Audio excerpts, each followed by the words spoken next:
Thank you so much for joining us once again for the Shang Institute School of Tibetan Medicine webinar series. Here, from our baseline of traditional Tibetan medicine studies, we discuss topics of health and wellness, exploring tools from Eastern and Western traditions, from ancient spiritual philosophies and healing sciences, along with modern research and current issues in global public health. We would love to connect and collaborate with you, so please like and subscribe, follow us on the social media, and join our email list. This week on the Shang School of Tibetan Medicine webinar series, we are absolutely thrilled to welcome the celebrated Nepalese musician and humanitarian Ani Choying Drolma. We will discuss with Ani Drolma her work sharing the Buddhist wisdom of compassion through the performance of traditional mantra and ritual music. Our ongoing host, Menpa Phuntsog Wangmo, shares the Tibetan medicine perspective, how activities such as chanting, singing, and ritual dancing can help us balance our wind element Loong energies, this famous Loong energy we always discuss in Tibetan medicine, and promote our health in daily life. In this webinar, we will explore the power of music and mantra and the dimension of our voice to inspire compassion, wisdom, and health for ourselves, as well as our local and global communities.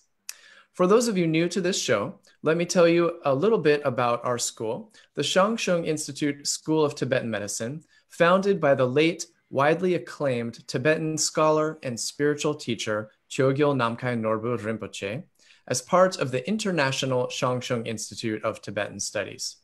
We offer courses on traditional Tibetan medicine all around the world and online. Our programs range from short lectures and presentations to continuing education units for healthcare professionals, all the way to our full-length flagship program, our 4-year training program in traditional Tibetan medicine.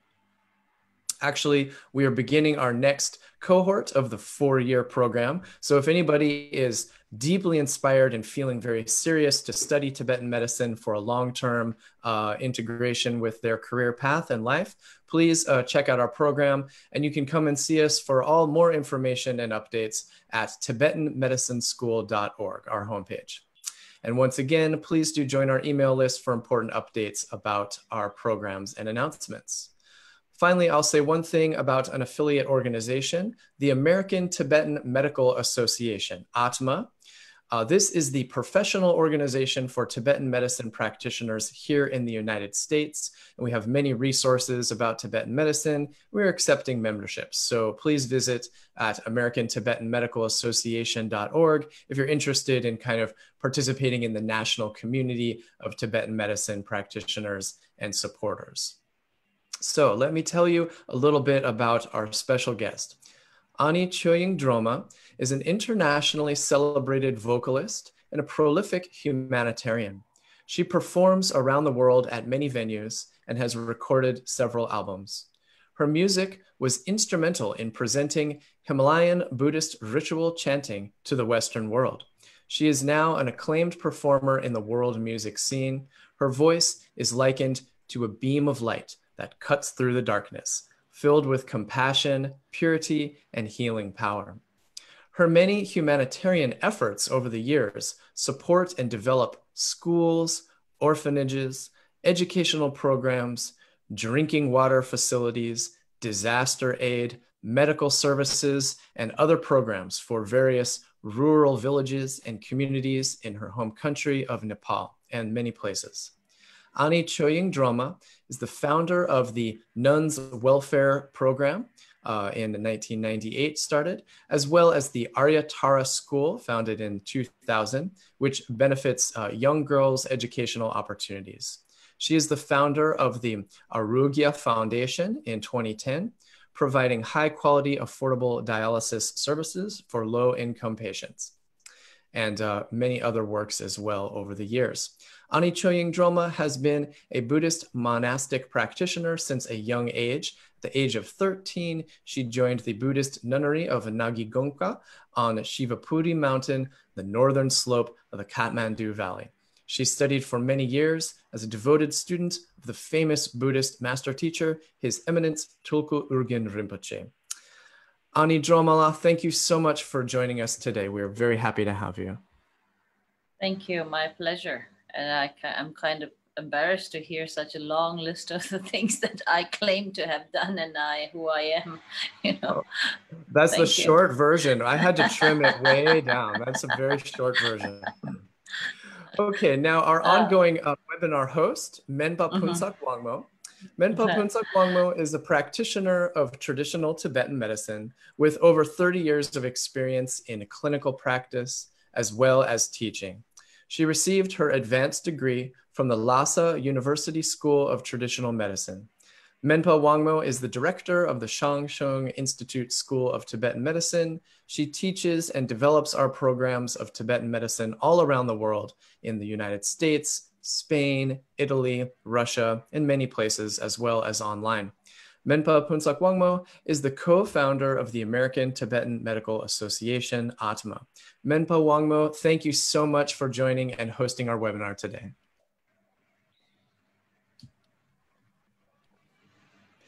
And finally, I will be your moderator today. My name is Adam Okerblom. I'm a doctor of acupuncture and oriental medicine and Tibetan medicine practitioner and graduate of the Shang Institute, and I'm here in the San Francisco Bay Area. Also, thank you to Matthew Schmuckler for our behind-the-scenes tech support, as well as our team of international translators helping share this program. Wonderful. All righty. Well, again, Ani Drolma, thank you so much for joining us. How are you today? I'm good. I'm good. Thank you. It's an honor to be part of this conversation, but I'm a little bit nervous about, my very limited knowledge on such matter. But let's see. As there is a saying in our Tibetan language, when a stupid speaks, the intelligent learns. I always like to use that line to state my status. Wow, thank you. I'm going to have to borrow that line as well. I think is very applicable for me. Okay. So, Ani Drolma, I know it's an evening time and you're there in your home country of Nepal. So thank you for staying up to hang out with us. I wanted to ask you for starters. So during this global health pandemic of the COVID-19 crisis, can you tell us a little bit about what kinds of projects you have been working on in response to this pandemic, and how has this crisis affected your local community there? We usually ask everyone this these days for starters. Yeah, definitely. The whole world is affected by this pandemic.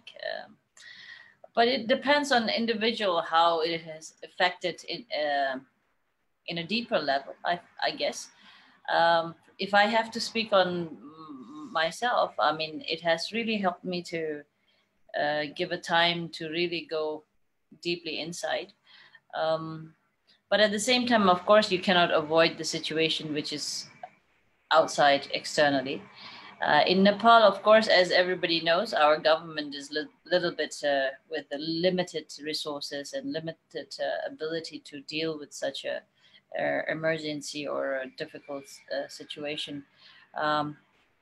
I tried my best to, within my capacity, whatever I could do. I mean, I tried to assist in their work. At the earlier stage, our health ministry was unable to provide the proper immediate needed equipments for the medical workers, such as like PPE, the mask, the quality mask, and then sanitizers and so on. So and then of course, as everywhere else, I guess it's similar cases in other places as well. When the shortages were there or difficulty of availability of those stuffs were there, so the black market starts to boom. So we had to pay a lot of extra monies to really buy these materials. But somehow, I think as it is needed at that time, we did not really think about the price. We started realizing that it is so important for us to provide these equipments to the frontline medical workers as well as to the security workers and then the journalists and the media workers as well. because they're the one who goes really into the field and gets us the proper information about the situation, and whoever is infected, they take care of them. So I thought it's just very important. So we try, me along with some of my other friends, we started producing actually the PPEs in Nepal, and talking to the doctors about the qualities and then the requirements. So we started doing that, and then yeah, from until now, we offered around 50,000 pieces of surgical masks to our national armies, because they are everywhere in Nepal. So, and they're trying to really help the people there. And the police, we offered around 21,000 surgical masks, as well as N95 mask.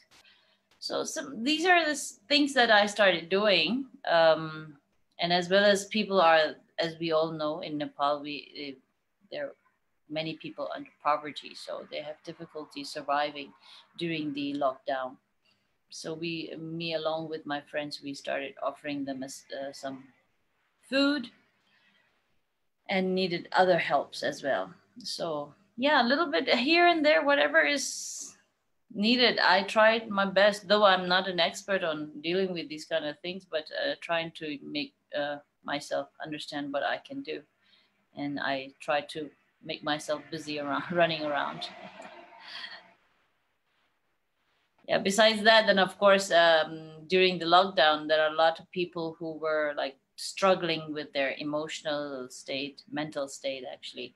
So, and then the local organization started asking me to speak on webinar like this on Zoom. So I've been quite a lot on Zoom during the lockdown, talking and singing for them. So I really hope that it has helped some people.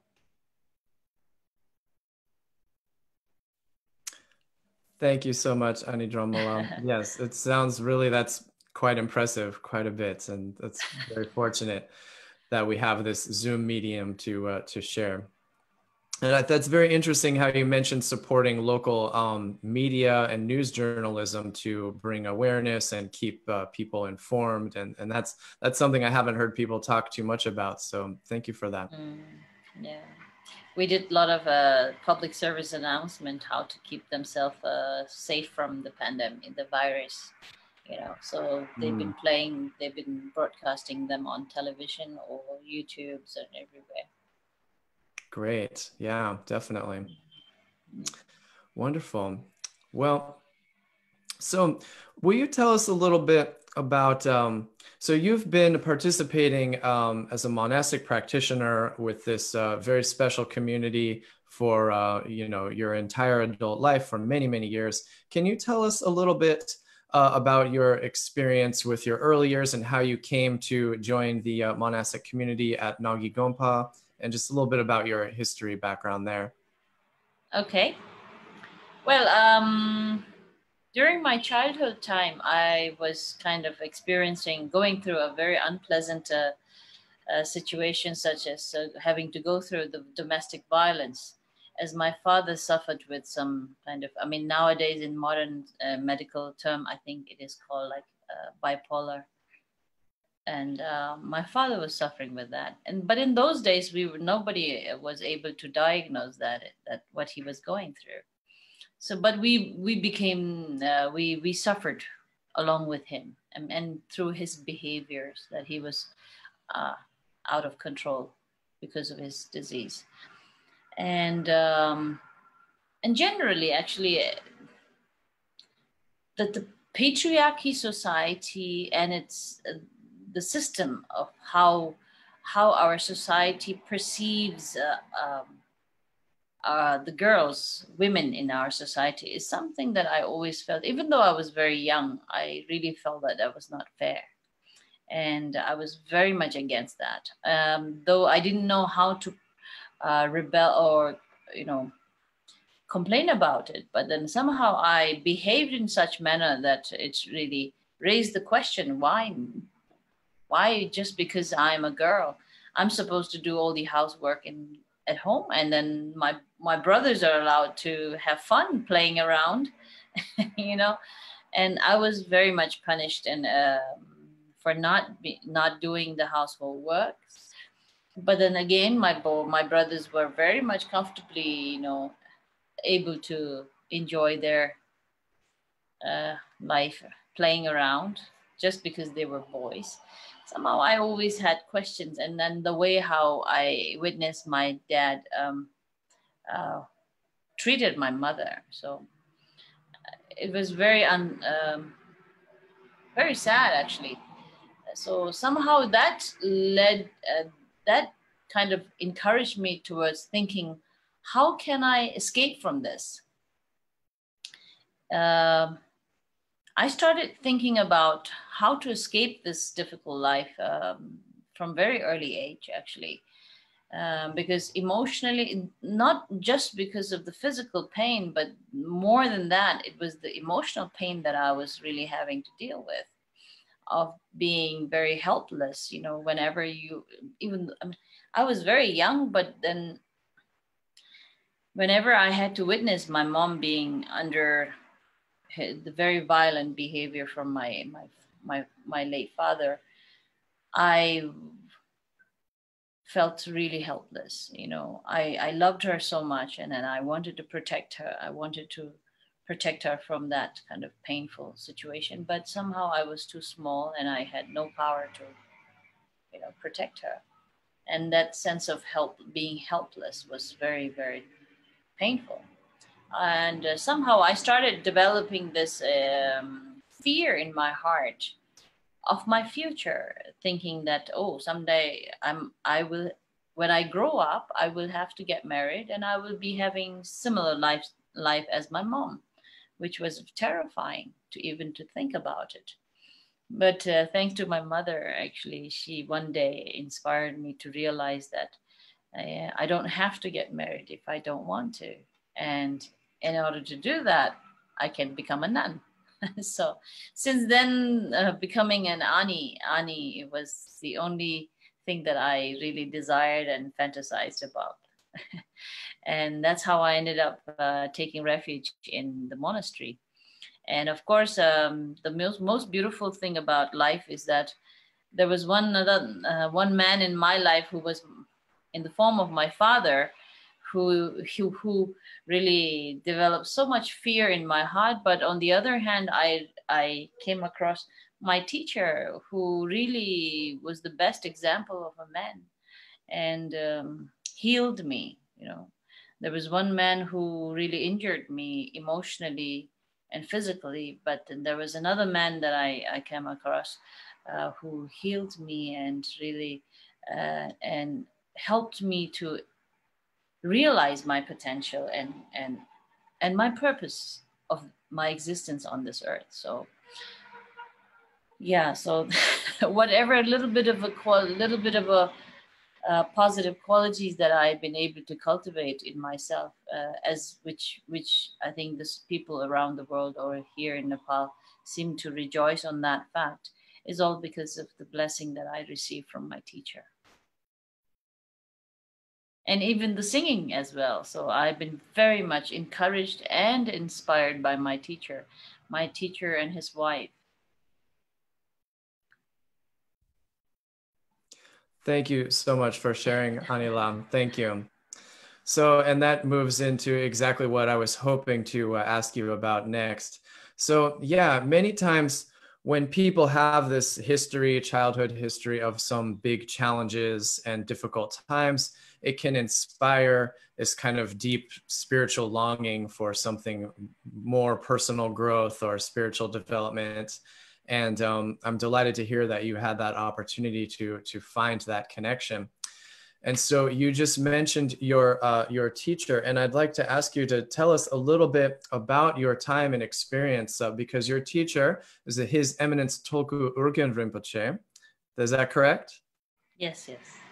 And Yes. Tulku Urgyen Rinpoche is a very famous, widely respected, and well-known teacher, a Buddhist master of the Kagyu and Nyingma lineages, and lived at the Nagi Gompa Hermitage. And then he is considered to be one of the greatest Dzogchen masters of all time. So it was wonderful for you to connect with him. Will you tell us a little bit, whatever you care to share that feels inspired in your heart, about your years working with this famous master? Well, I was. It's very difficult for me to have enough or right, correct words to describe who he was and my experience with him. So, at times when whenever I'm asked this question to explain about my teacher, I almost become like a mute person.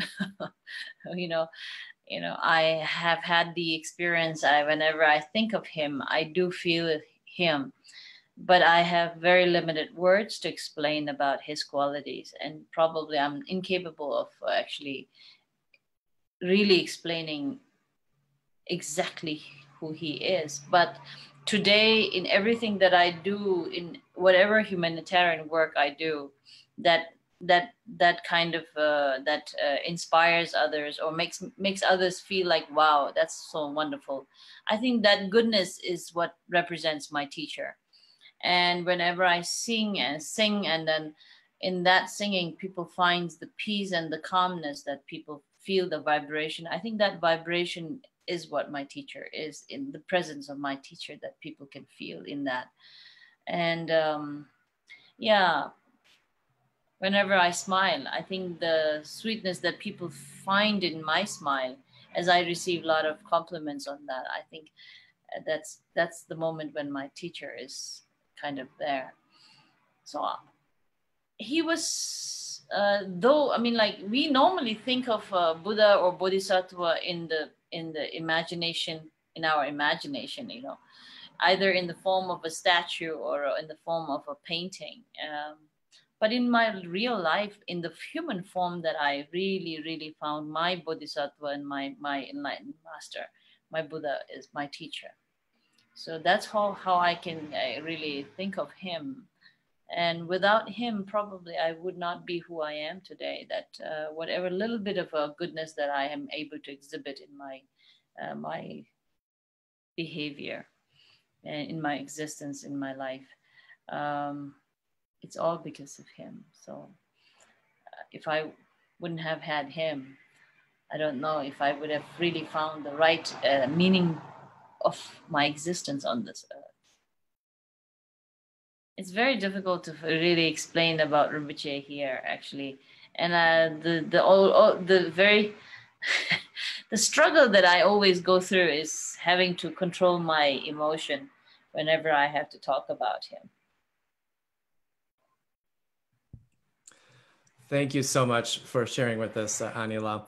I really appreciate you sharing such an intimate content from your deepest heart. And I want to say I understand how you shared as well. It's difficult to speak about your teacher sometimes in a very public setting, because this is very intimate. It's a very special connection. So in some ways, it's easier to talk. You shared about your personal childhood history, difficult things, your family, and but then it's somehow sometimes easier to share about things like that about your own self than talking about this special connection with this wonderful teacher.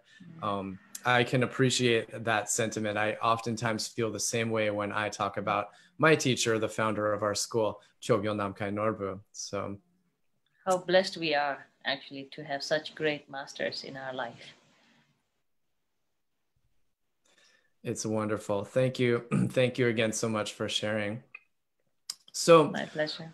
One thing I was really personally impressed and kind of taken by this when I started reading your bio and reading the work that you've done over the years. I knew a little bit that you did some humanitarian work, but really you've worked on many projects over the years and you've been extremely active.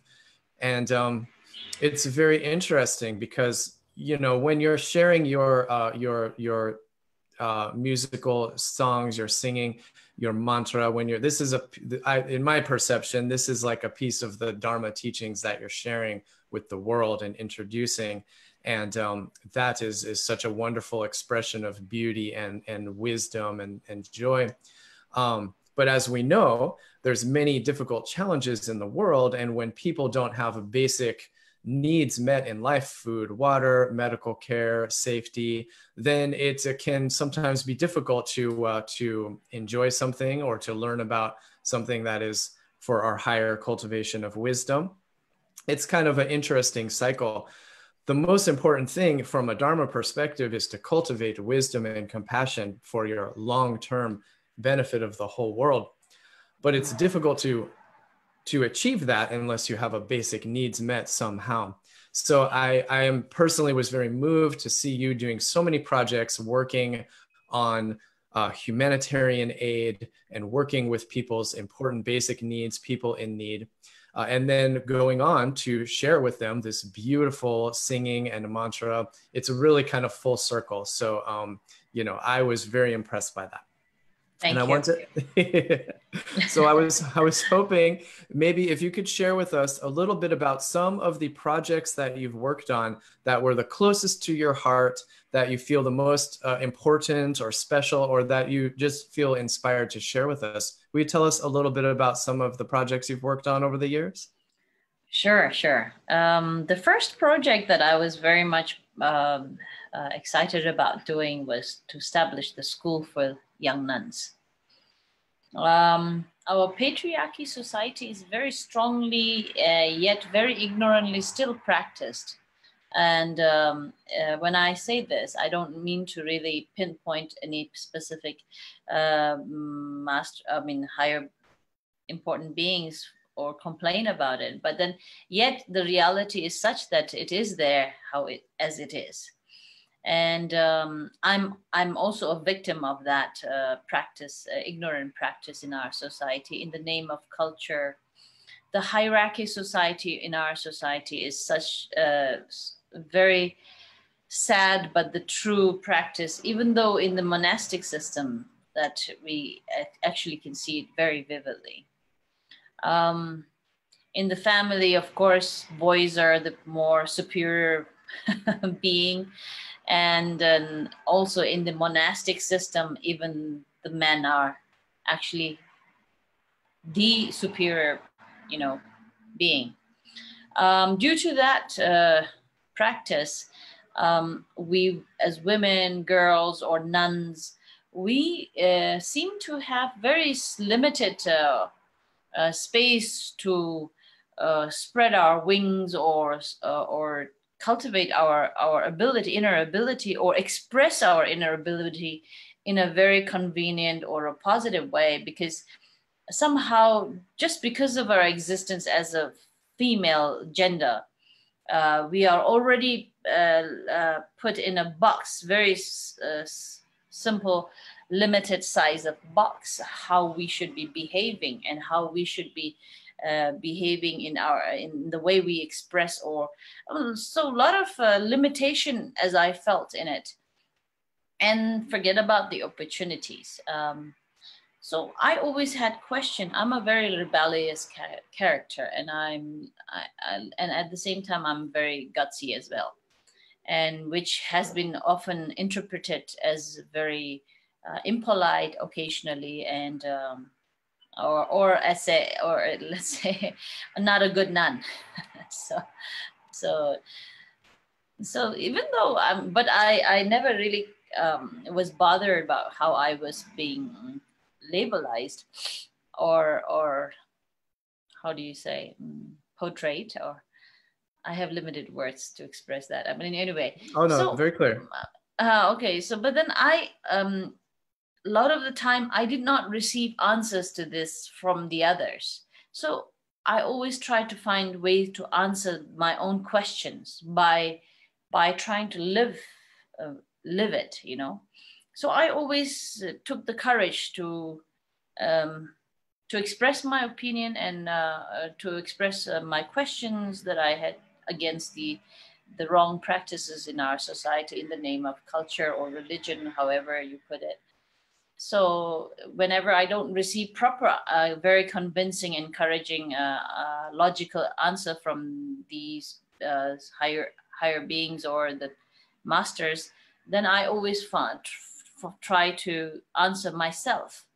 So that's how I happen to be who I am today. I think I'm a very unconventional character in the society, even though I'm presenting myself as a Buddhist nun, but I necessarily fit into the so-called the idea of a conventional good Buddhist nun, because I am not shy enough or quiet enough or limiting my existence in certain limited space and in what I'm doing. So I always did what I thought my heart always convinced me to believe that what I should be doing and what I'm capable of doing in terms of my understanding of my existence.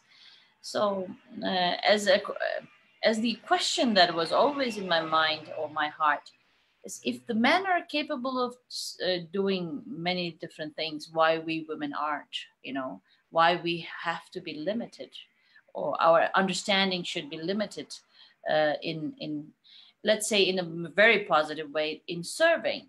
Let's say the monks are very comfortably provided to receive proper academic education to become Kempo, Geshe, and all these very highly ranking and academic positions or achievements or academic certificates, but then very limited for nuns in terms of the place or the possibilities. So I never accepted those limited space. So I always try to live it, and that's how I happen to be who I am today.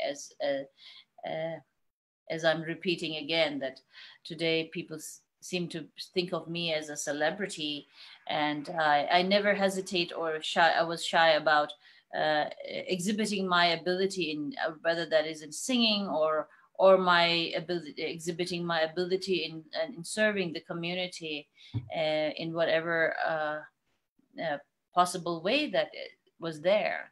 So I always had the courage, and I somehow strongly believe in this, that kindness without courage is really like a crippled, handicap. So I think I had the courage to exhibit my practice in compassion or kindness as we address it. And at the same time, also, my attitude is such that if, as they're saying, instead of cursing the darkness, why not light a candle yourself? So that's how I've been trying my best to practice. I hope I made some sense. I think so. Yeah, that makes perfect sense to me, Anila. Thank you. Thank you so much. Really appreciate your courage and your energy here. Yeah. Wow. Okay. So then moving full circle to the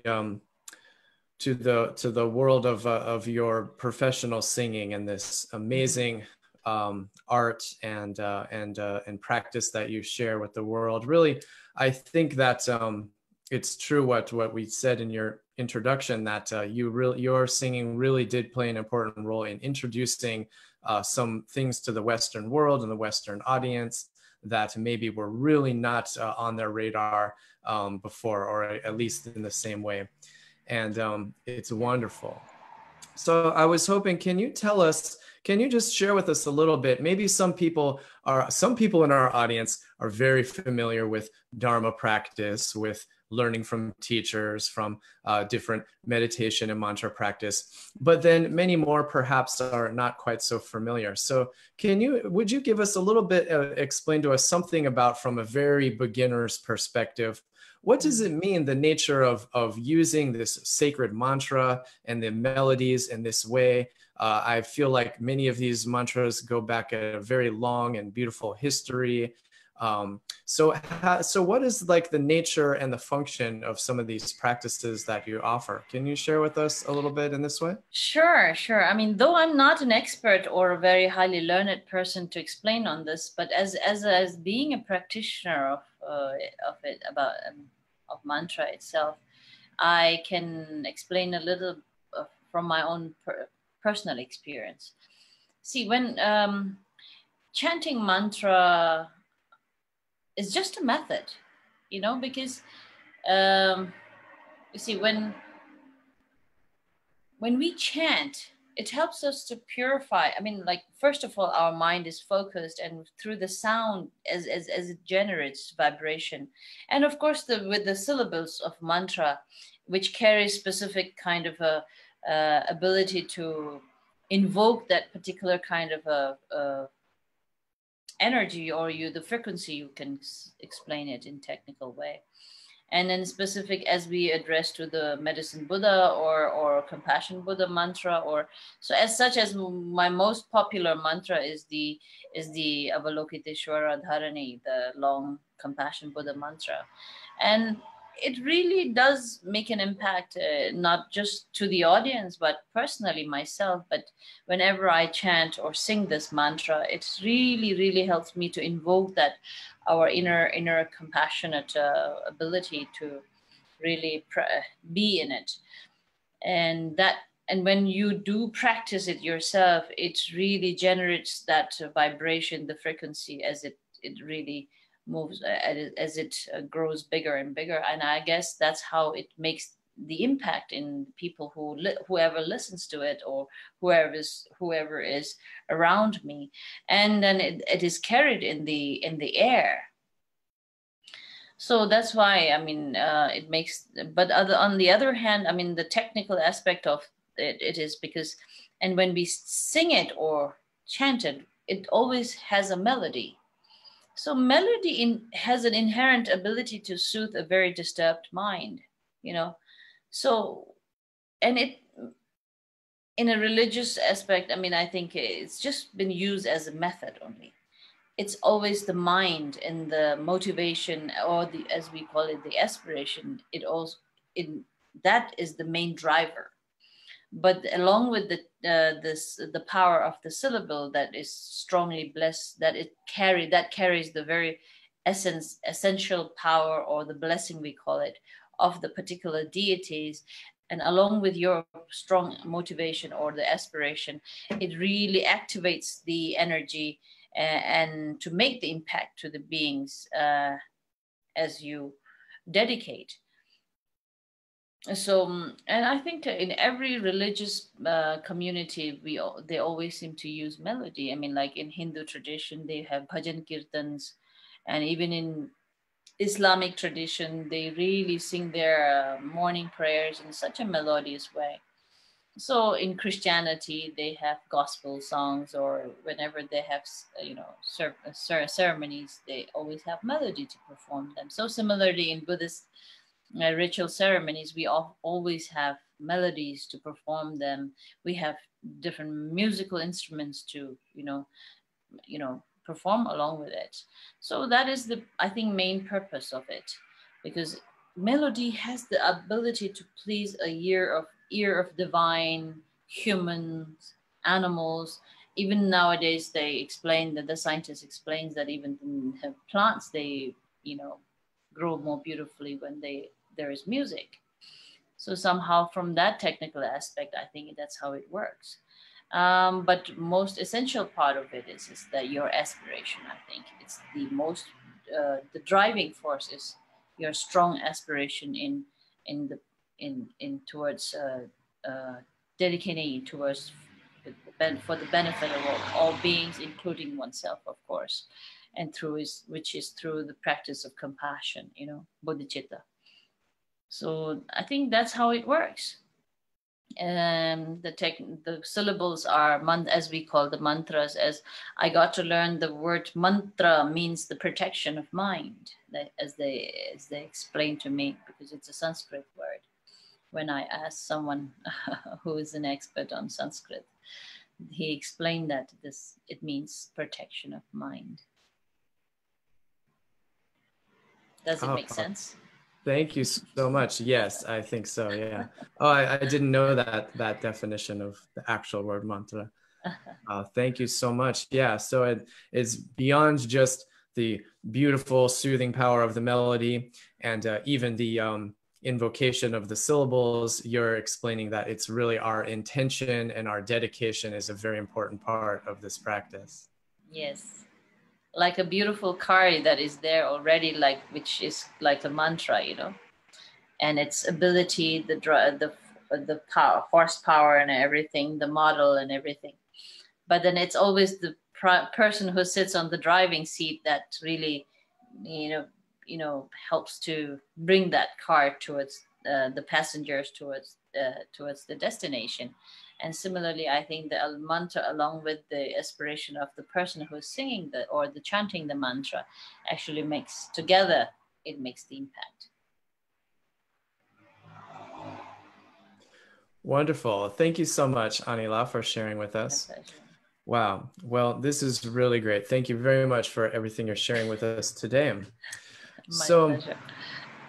So now I'd like to move and share a few words with our host and our school director, Menpa Phuntsog Wangmo, and see if she can share with us a little bit about the perspective of Tibetan medicine in terms of singing and chanting and some of these practices for our health. So we always come back to that Tibetan medicine connection somehow. Menpa Wangmo la Tashidale, how are you today? Good, thank you.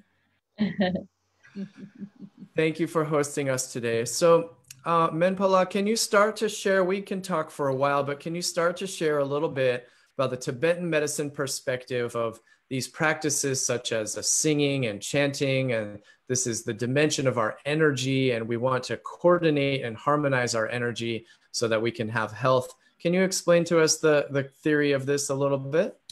Mm-hmm. Thank you. Wow, so it's amazing to listen the Anila's talk. So it's really wonderful to hear. Yes, in general, when we're talking in Tibet, like the melody or the singing, it's sort of like very naturally, maybe also a little bit the way of the where we live, and also maybe the way of our life things, because we are living is more freely on the land, dealing with the nature. So there is not so much worry about the neighbors, this and that. So sort of like easy to sort of like say something noisy through your mouth, whatever you feel, either you have a good voice or don't have a good voice. And especially when you're working in the farmland or when you're working with animals, the hand of the animals. I think this also, it became sort of like a companion of you. So since you are alone, sort of like working on the land or the nature, I think the melody became sort of like the companion of you. So this is one thing. And then another one also, using lot the songs, like the certain words put into the melody,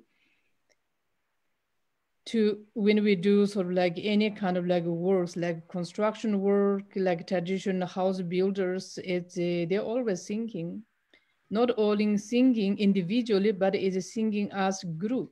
So this is also like the way of the building the construction. So this also helps to quality of the house to become more like solid. And then the other hand also looks like the preventing from the tiredness or the the certain like tensions, like working became sort of like a playing, like a music.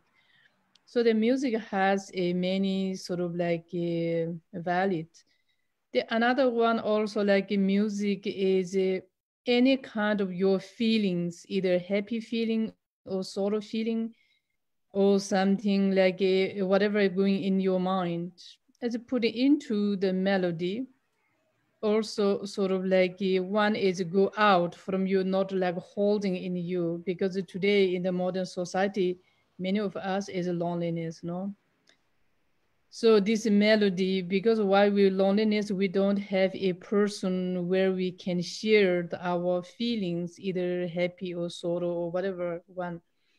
I think this also, the melody also helps to sort of like go out your voice, and the people hear through the songs, through the melody, we can tell how the people's background, what they try to communicate with you.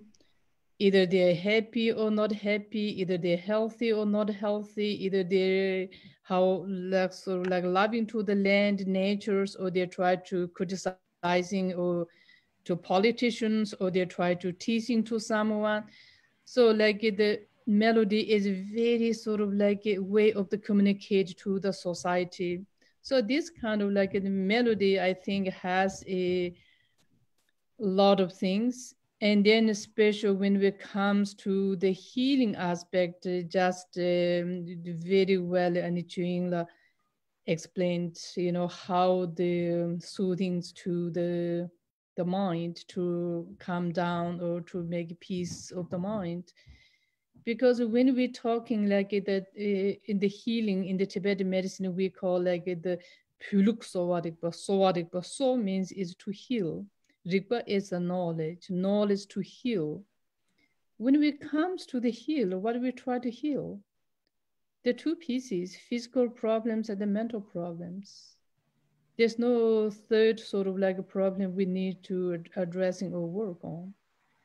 But these two make enough sufferings to the sentient beings. Each of us, we have like sufferings, either physical sufferings, either mental sufferings.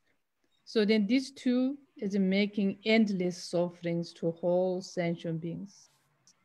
In the Tibetan medicine, we said there's countless of the sufferings and the countless of the conditions of the sufferings or cause of the sufferings. And then when we go to look at root of the suffering, what is the root of the suffering is the marikpa. Marikpa is unknowing, unseeing. So that causing us a lot of like the trouble. So for that reason, as Anila mentioned, the melody is very soothing to come to peace our mind. And then also the another one also due to the Loong Tipa Pagan. So when we're looking like a three dua, Loong Tipa Pagan is like a result of the 5 elements. So when we're looking like Loong Tipa Pagan, Loong is already is enough agitations, anxieties, hallucinations, stress. So already, and then many times the Mingyu Rinpoche said is like a monkey mind. So Loong is already enough like a monkey mind. So mind is too active. At that time, what we need something to listen is like a long melody, gentle, long melody. So that's we need it. So a lot of those like that, just tell you a story, connect to the Anila's music. I have a friend who live in Tibet, and then she had 2 sons, and then the first son, due to the car accident, he passed away. So as a mother, is really is painful, So, and then she had very sort of like depressions. And then she told me is just listen the Ani Chunila's music. At that time, I mean, we don't have YouTube and this and that. Just like at that time, still we are like the CD. And a couple of times also I sent her the Anila's CD because as she said, that's the unique, that the melody, that the song helped her to go through that her pain. And then she is that who I know, and then she told me, and I know her. But the many other people told me same stories. So what that's telling us is once we have like sufferings, pains, this kind of thing, then the problem is in the mind. So that the melody, like the long melody, that helps. In the Tibetan medicine, when we're looking like under which kind of condition can causing the Loong disorders. Loong means is like the wind element. And then we said is if you have like such a strong mourning, like sadness, depressions, and then if your beloved one is you lost, and that those are the conditions. So as a mother, losing the son is one of the disaster. One of the biggest is they cannot compare any jewelries or precious stones. That is for her is lost her world. So that time is Loong arising. That symptom comes is cannot sleep, no appetite, no desire to talk, no memories, all those symptoms comes. And then many times they sort of like thinking, attempting to take their own life. They've lost whole like meaning of the life. At that time, listen this kind of melody help means is to help the calm the mind, calm the peace of the mind. And then once the calmness comes, sort of like the mind is calm, then we can see what we can do. You know, like if the water is too stirred, you know, we can see it under the water what it is. If the water is without move, we can see what is under the water. So this kind of it helps a lot. And then the second one is like the Tipa condition. Tipa means is like a fire element, sharp enough, rough enough, anger enough. So normally the mind is very sort of like determined, aggressive, hatred, so on and so forth. I mean, the Tipa is good, but if the Tipa is access, I'm talking. So if you have like Tipa abnormal, which means is that mainly your symptom is without any reason, you will have like full of angers. Even sort of like the delay to bring you one cup of tea for you is like big things. So this kind of what they're telling is not the person is bad. No, as mentioned that the Anila before, her father had the bipolar probably if the today, but at the time there's no like a specific name. Just thinking is his behavior is not the correct. But maybe he's not the behavior. Maybe he's sick some due to certain like the element. So the Tibetan medicine, someone has like very short tempers, angers, violent, aggressive. It looks like the person's behavior, but underlying what happening is that the fire element is aggravated. So it means it's still sort of like roughness enough. This kind of time also is good to music is like a long, gentle music. So also I have other stories who listened Anila's music helps. So this kind of. And then another one sort of like the pagan element. Like the pagan is like the combinations of the earth and the water element.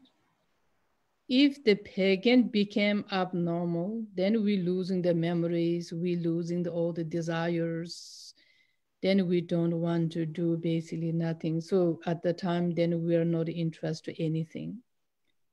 So this kind of time, what happened is like the heaviness in the body is more developed. So also we have a lot of like depressions, like permanent depressions. This kind of time, what would be good is to listen something, the music, and the little active, sort of like more like the instruments playing, and then also sort of like a more sort of like not like a very active things, but it's like a decent active music would be good because need to lift up. So what I'm telling is that the Loong and the Tipa, to antidote for the Loong and the Tipa melody is like more like a calm, smooth, so those kind of, for that reason, inside, I mean, today's our society, many of us is out of balance of the Loong and the Tipa, because it's our life, little bit stress of the life. This is sort of like our circumstance. So it's those melody became very useful, very helpful. Not only that the melody, but also inside the melody, there is a words comes with the mantra, as that Anila mentioned just before. Mantra means is like holding the life, like holding the mind or protecting the mind. In the Tibetan, we call it Shung. Shung means is also like a hold. So then this kind of mantra also has a many different way to help. So conclusion of this one is like either this the melody aspect, and behind the melody there is like authenticated or like a mantra or something like meaningful, and then all together is very useful healings. So that's the sort of like my minimum my minimum understand. At least I think it that way. Thank you. Thank you so much, Menpa Wangmo. That's wonderful. Yeah. Wow. Thank you for sharing with us the perspective of all three of the dua, all three of these elemental humors, and giving us this full 5-element perspective on that function of melody. So you explained this kind of physiological interaction with melody and this importance of the syllables of mantra. And if it's okay, may I ask you to talk a little bit about something specifically in the Tibetan medicine practice? We do have a special kind of a symbol or a deity or yidam, this medicine Buddha. And many people are familiar with this beautiful imagery of the healing blue light, this Vaidurya imagery of this medicine Buddha associated with healing and the wisdom of healing and the healing knowledge. So there is a mantra associated with this. And I'm wondering, can you share with our audience anything, just perspective of what it means to have this connection, what it means for a Tibetan medicine practitioner, how we use this medicine Buddha mantra and chanting as part of our practice of healing? Okay, thank you. Yeah. So I think it's the mantra works. Maybe also you need a sort of like a trust. If the scientists, if they suddenly ask me something to prove answer, I may not have at the moment the best sort of like answer how this like scientifically working. I may not have, but as they said last year, some doctor said is they researched, and the mantra was a very useful for the brain damaged people, like to restoring the brain. I totally believe.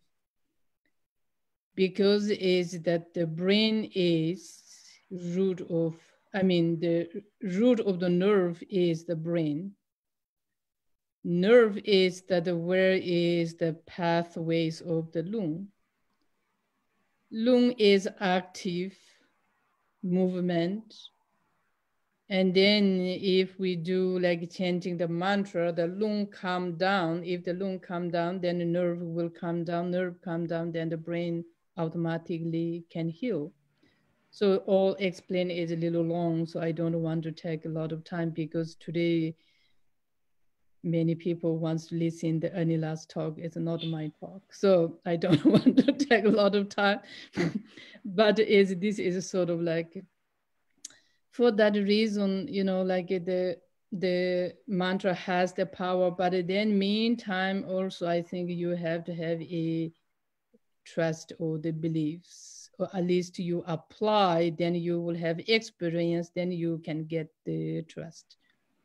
Because like Tibetan people or the Himalaya region people who chanting mantra daily life, And then we sort of like get the benefit. Like in Tibet, now is maybe a little bit changing, but when I was the doctor in Tibet, I'm working as the Tibetan medicine doctor in the remote area.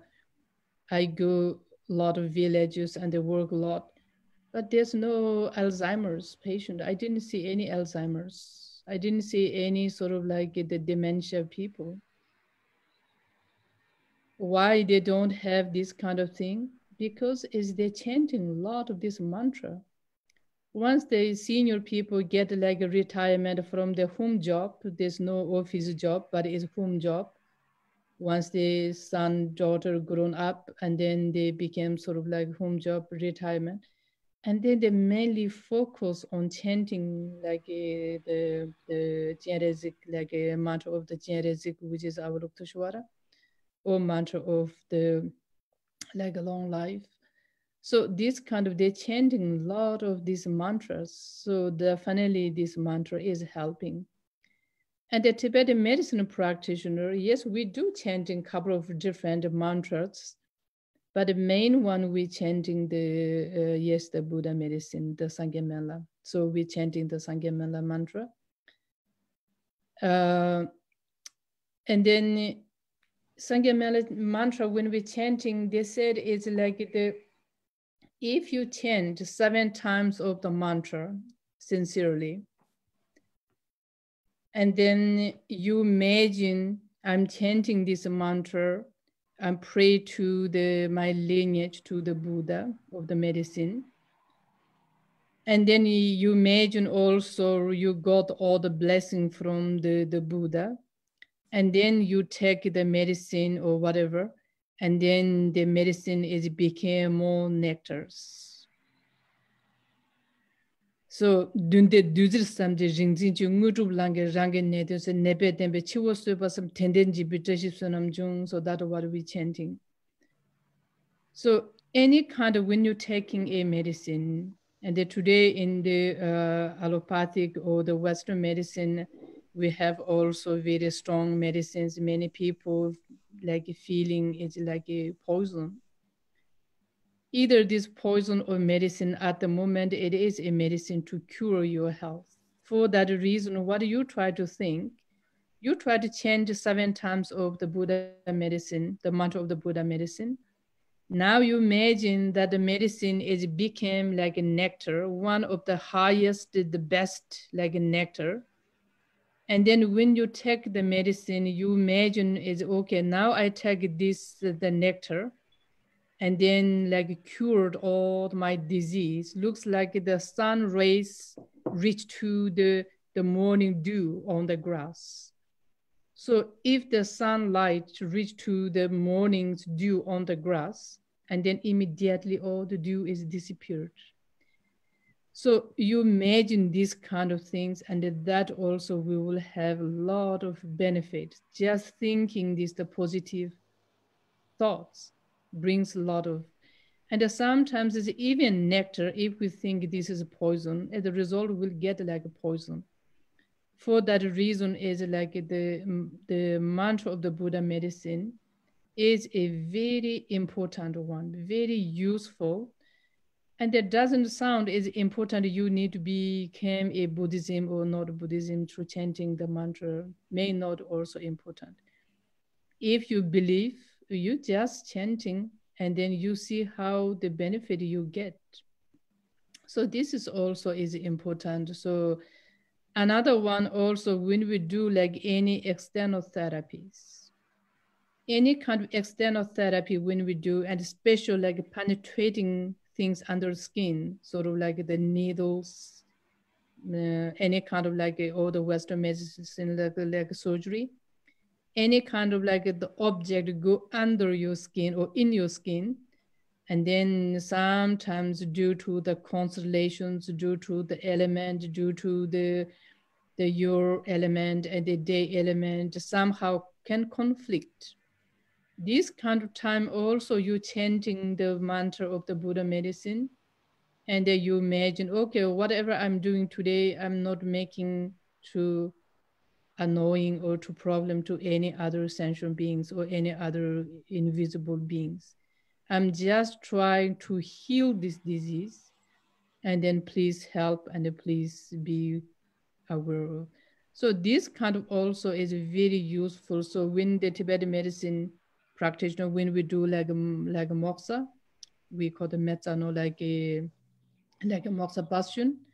Also, we chant the mantra of the Buddha medicines 3 times, minimum 3 times. Then we blow. So yes, the mantra of the Buddha medicine is very connected to Tibetan medicine practitioners for our daily life.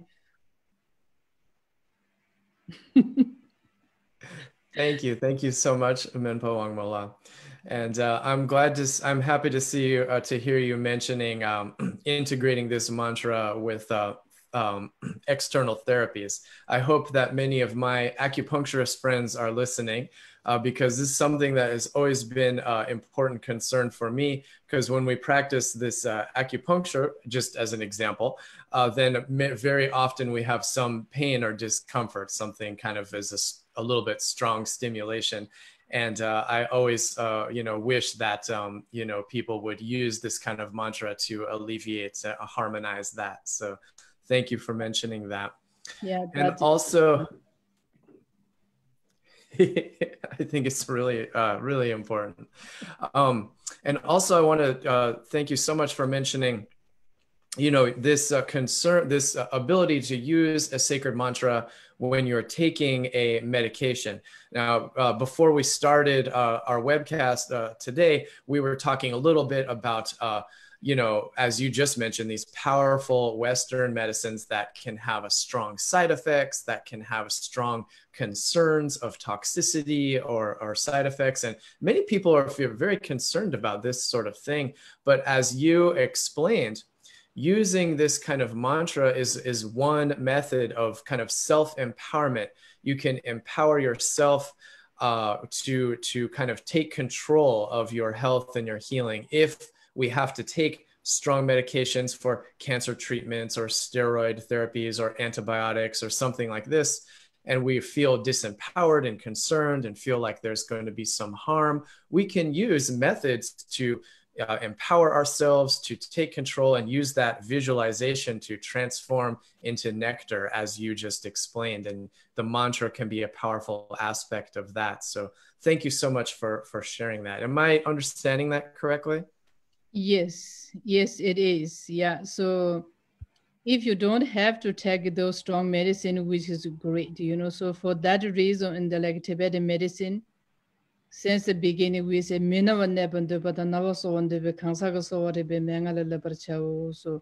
if you want to be healthy, if you want to promote the health, to be healthy to other people, you should study medicine. Does not mean you need to become like a doctor, but you need to study minimum which kind of food you should eat, which season, how, when. So these kind of things you need to know, like a minimum understanding of the like 4 season changing, how it affects to your body. This is one important. 24 hours of the time changing, how it affects to the body. This is also important. It's very simple, but it's important.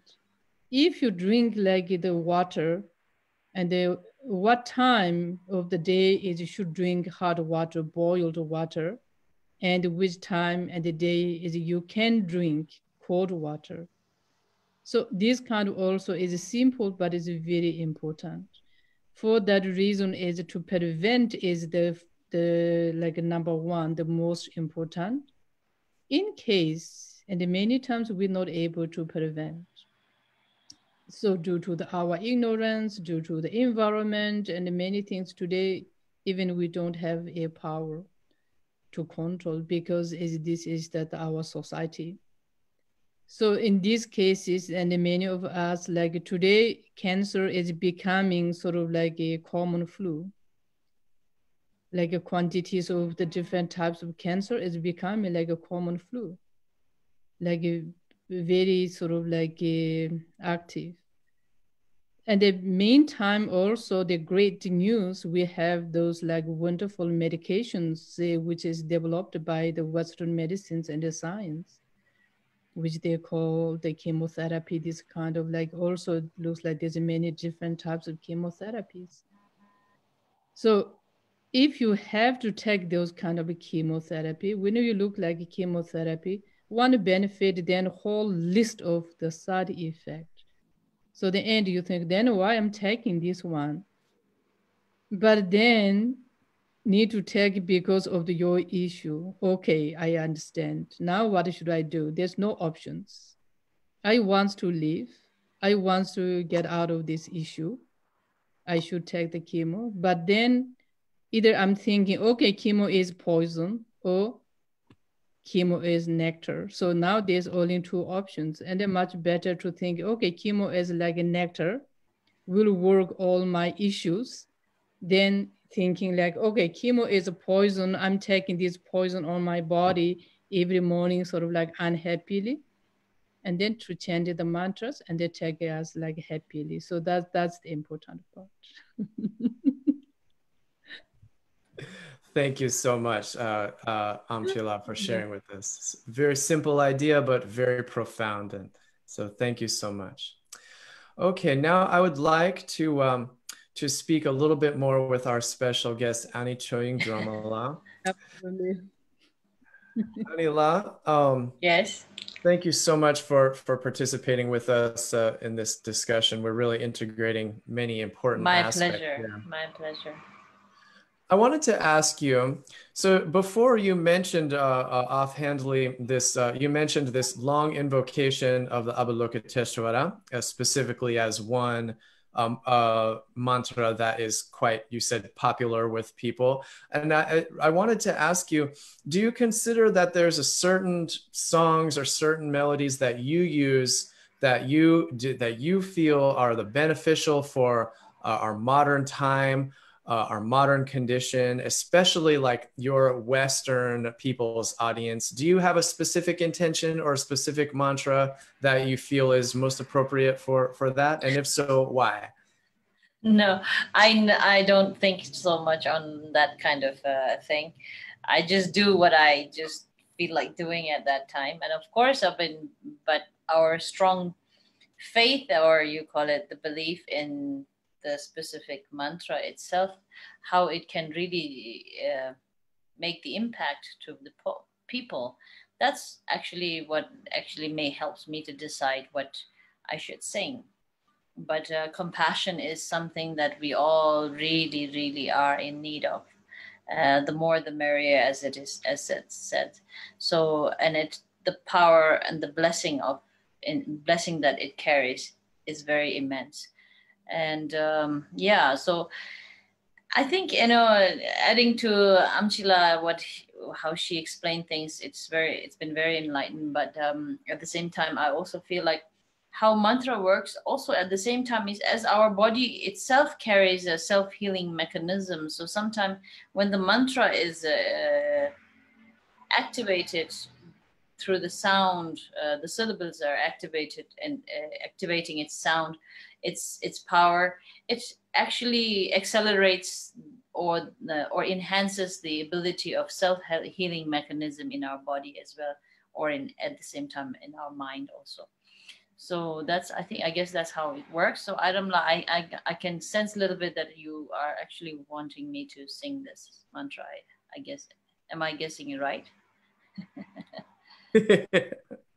Anila, thank you so much. I was going to invite you to share some melody with us, but I was going to ask you to choose whatever you feel is most appropriate. I wouldn't dare make a specific request. My pleasure. Sure, I will sing this great compassion Buddha mantra. So,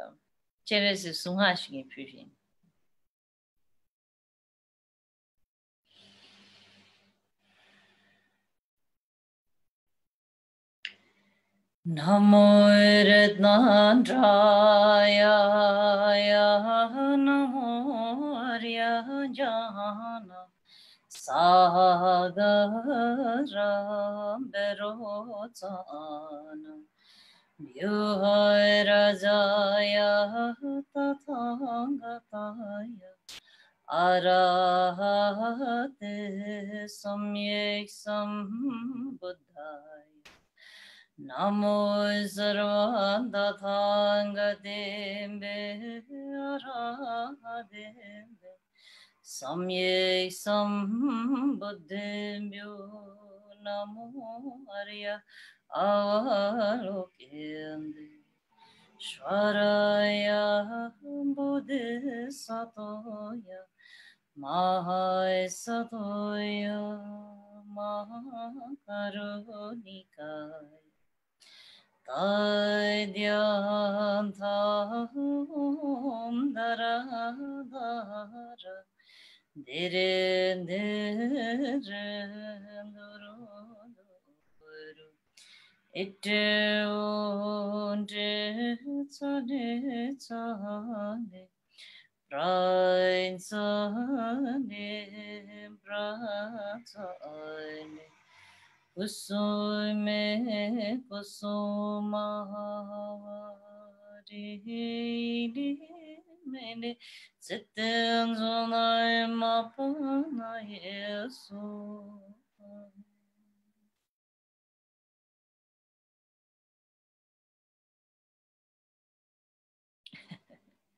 Sorry, my voice is a little bit sounding sleepy now. Tuje Nang Anila, thank you so much. That is incredibly beautiful. Thank you, thank you. Yes, we are really big fans of your music. Thank you so much. Thank you. Yeah, thank you so much. I actually sometimes I'm afraid that my reputation is a little bit overrated. The praises that the compliments that I receive, it makes me feel very humbled. But I really strongly pray from the very inner core of my heart that I do. I hope I can really become a good practitioner. That's what I'm trying to do. That's for sure. But other than that, whatever it is, I mean, I'm being decorated with very kind words by many people around the world. I hope it doesn't get into my head. Sometimes I feel very uncomfortable when somebody recites of who I am, and but at the same time, I'm very lucky and fortunate, and I really feel strongly blessed that I had very great teacher. I mean, very good teacher, who has helped me always to keep myself grounded. Yeah. Absolutely, yes. Well, we certainly really appreciate your presence here with us. And as you said as well, we our opportunity to have this webinar and share what we share is also entirely due to the compassion and work of our teacher. Actually, I wanted to share earlier, but I somehow missed to share it. Actually, I've been able to encourage I have many children, as you know. And I have been able to encourage many of my children to become Amchila. And actually, there are 3 who already are Amchila, full-fledged Amchilas now. And 2 are still studying in Banaras University, in India. And the very proudly I nowadays share with the people or wherever I go is that right now the 3 Amchilas that I have are from their community. They're the first Amchi Anilas, who became Amchila, and especially like from Tolbo, my kid is the first Anila who really became the Amchila, and I feel so proud of that. And the other is from the Mugum, from the Himalayan region. We have a place called Mugu. So from her community, I think she's the first ever who became an Amchi in her society, as a nun, as a woman, actually, as well. And then there's another community called Tsum community. So, and from her community also, she's the first Anila who became Amchi. And I have another one from the Mustang community who is becoming Amchila soon. And I have one from Manang community. So I feel very good. And in fact, I always had this very strong aspiration in my heart that we as monks and nuns actually should be really we should equip ourselves with some medical knowledge or artistic knowledge or some skills, so that not just being as a practitioner or as a scholar, as a monks and nuns, or a practitioner, but along with a skill that really is able to make a very physical impact by being amchilas, or by being a doctor or a nurse, or however, even if it is Western medicine. If we can equip ourselves with these kind of skills, I think we really can practically, serve in the society, and which will really help, actually, in fact, in the best manner, to inspire people to really come into Dharma practice. See, our work as a practitioner should be really, should become a source of inspiration to the society, to inspire them to really realize how important it is to bring Dharma in our life, in our day-to-day life, to really bring the best meaning of our existence on this earth. And so as a small little effort that I've been trying to make till now in this life, I think so far so good. I feel very proud that, and especially I am very strongly into motivating or empowering or encouraging our fellow sisters, whether that is in the lay community or as in our monastic community. My biggest wish on this earth is to see our sisters being empowered, but empowered not in the sense of being, giving them something, but inspiring them to realize their own inner potential. We all individuals, we all carry very strong inner potentials. So once we realize that's all what matters most, actually.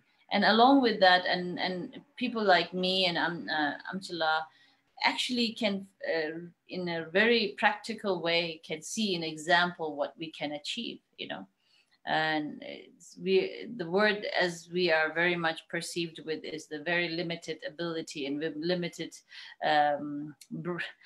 what do you call it? The brain.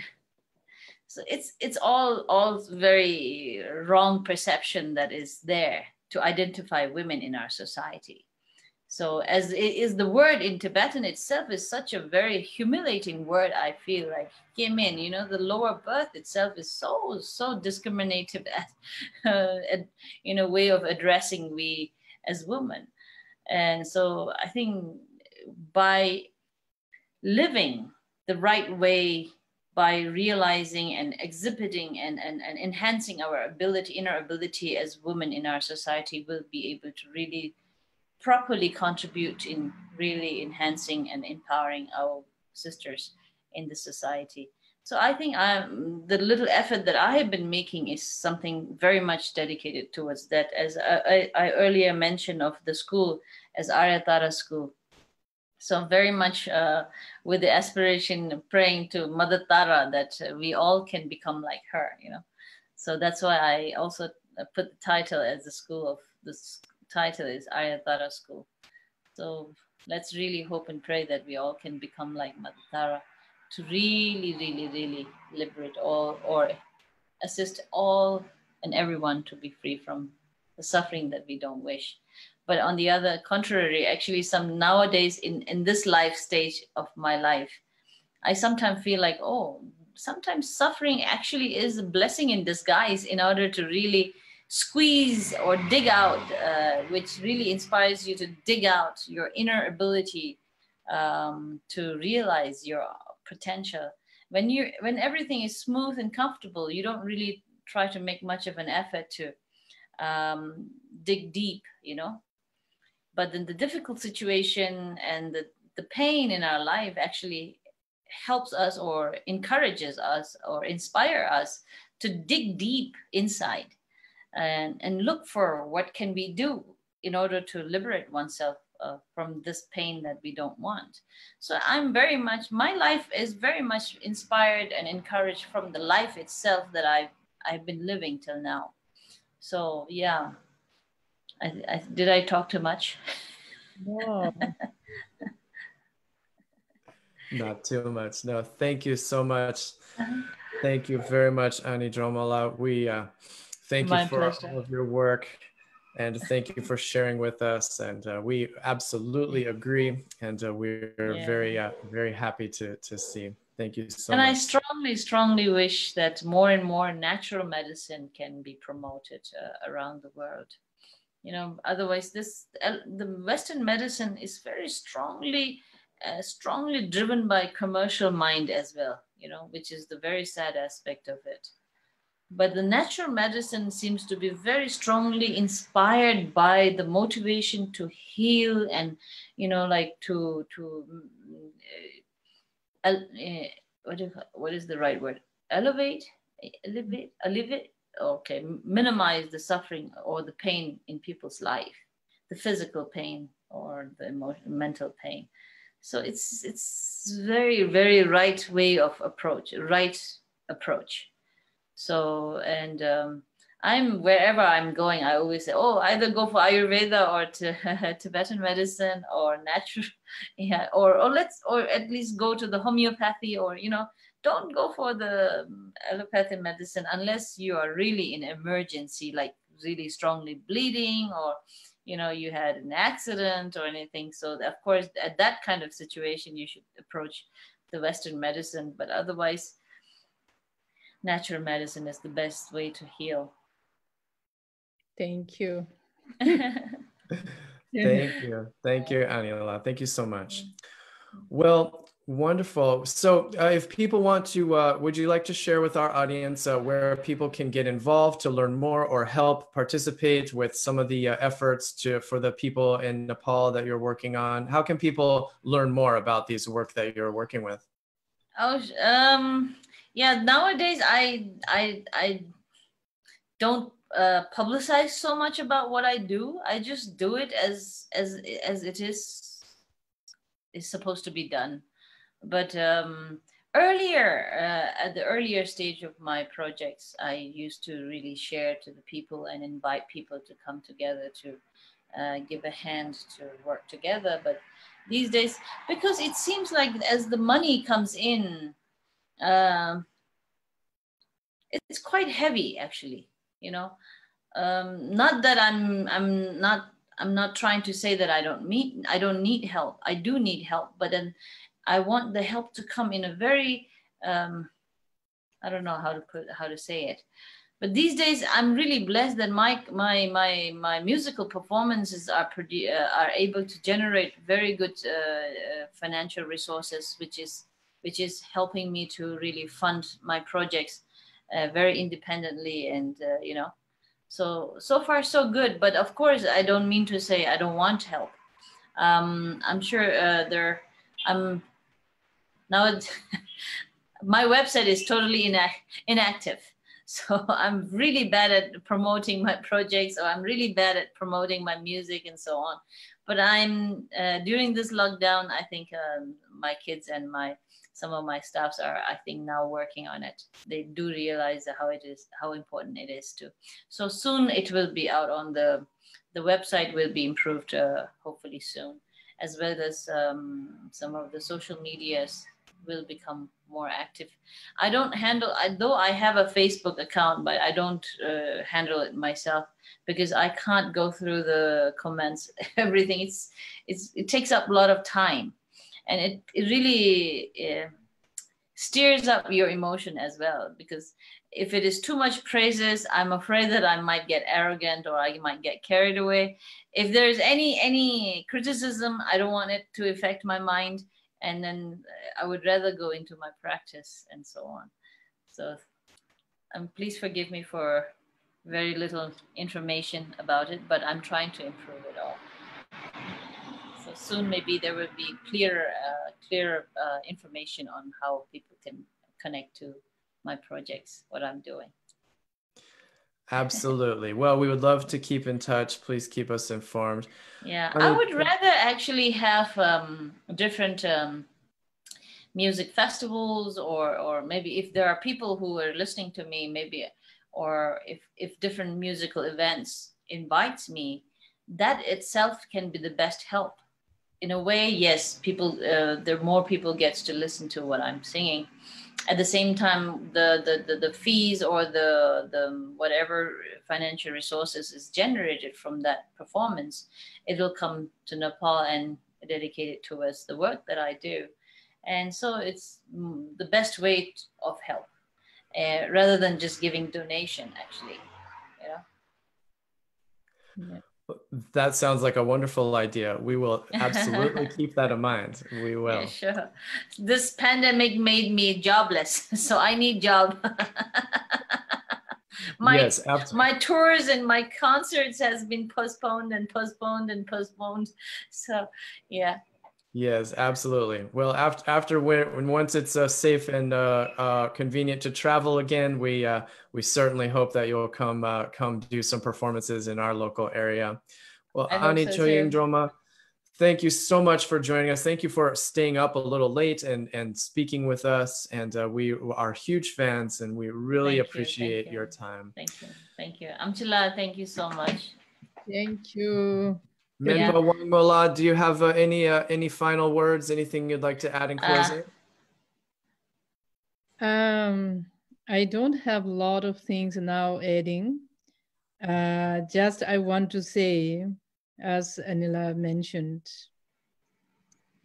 when we have a word, the word is sort of like the consonant of the words is like we call like either like the method or the male aspect of the energy.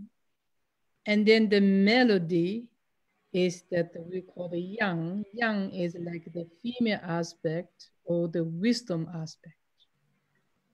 So these two need to be do together, then we achieve something. So these two sort of like the method and the wisdom need to be integrated to achieve certain things. So for that reason, is sort of like when we hearing like Anila's talk, her childhood time, there are some pain issues due to the male-female aspect. So this one is like when we're looking like the male and the female is both equally important. And the Buddha himself said is like all sentient being has equally Buddha nature. That he didn't say one has like a 1.2 and the other one is 0.1. No, they didn't say that. He said equally all the sentient being has the equal Buddha nature. So for that reason, and then to keep that in mind, and then whenever it comes to this kind of thing, like judgmental things, just keep in mind, importance is like they respect each other. Because respect is healing. Respect is healing. Because if someone do disrespect to you, you don't like, then please don't do to the others. And then this is also like a healing. It's a very deep healing. So that's I want to say. And then, yeah, that's the only I want to say because it's the importance of to understand the male and the female. It's important to be there together. If there's no female, the male's not going to move their life. Of course, for the female also need the male because it's these two, like when we're looking like a ground, the female aspect that the field, the ground, the male aspect like the metaphor like the seed. These two together then function is that a society or this is samsara universal.